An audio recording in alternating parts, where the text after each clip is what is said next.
अब चाहिँ लाग्दैको गाइज हामी चाहिँ पिकनिक हैन। हेलो एभ्रीवन, आज चाहिँ हो मेरो 10K फलोवर च्यालेन्जको डे 14। गाइज हामी चाहिँ पिकनिक हैन नौरा जाँदैछौँ। हामी चाहिँ तपाईहरुलाई देखाउँछु कस्तो दामी छ जग्गा हैन। अवश्य मन पर्छ, गरममा चाहिँ दामी छ। म चाहिँ सिधु दासँग जान्छु बाइकमा हो। हामी चाहिँ लाग्दैको गाइज सामसिङ र सुन्दर बस्तीको यो भ्यू इन्जोय गर्दै है गाइज। हामी चाहिँ आइपुग्यो नौरामा। Look at the view. यो चाहिँ नौरा खोला हैन, यो चाहिँ मेन खोला हैन। मेन खोला चाहिँ छ उता।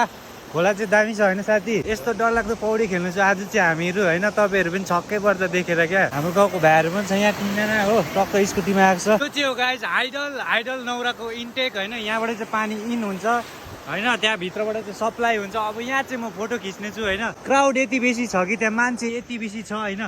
आज चाहिँ के हो भन्दाखेरि चाहिँ सबै मान्छेहरू बाहिरबाट आएको छ भोट हान्नुलाई। सो त्यही भएर चाहिँ मान्छेहरू पुरा भिड भएको छ, नुहाउनु आएको छ हैन। यी सब दाजुहरू चाहिँ सबैजना हाम्रो गाउँको र कतिको भिड छ, कतिजना मान्छेहरू चाहिँ तपाईँहरू हेर्न सक्नुहुन्छ हैन। नौरामा चाहिँ भिड यो खालको छ guys. You guys can see here's the आइपुगे गाइस नौरा खोलामा। नौरा खोलाले चाहिँ हामीलाई बोलायो। आज चाहिँ धन्न आज जुर्यो हैन guys. You guys can see आज चाहिँ एकदम डरलाग्दो भिड छ, साह्रै भिड छ हैन। कस्तो लाग्दैछ खोलामा? मजा आउँदैछ, हेभी मजा आउँदैछ। आजको पिकनिक चाहिँ गाइस डरलाग्दो छ किनकि मेरो साथमा चाहिँ हुनुहुन्छ, हाम्रो साथमा हुनुहुन्छ विपुल दा हैन। डरलाग्दो ह्यान्डसम दा। Hello guys.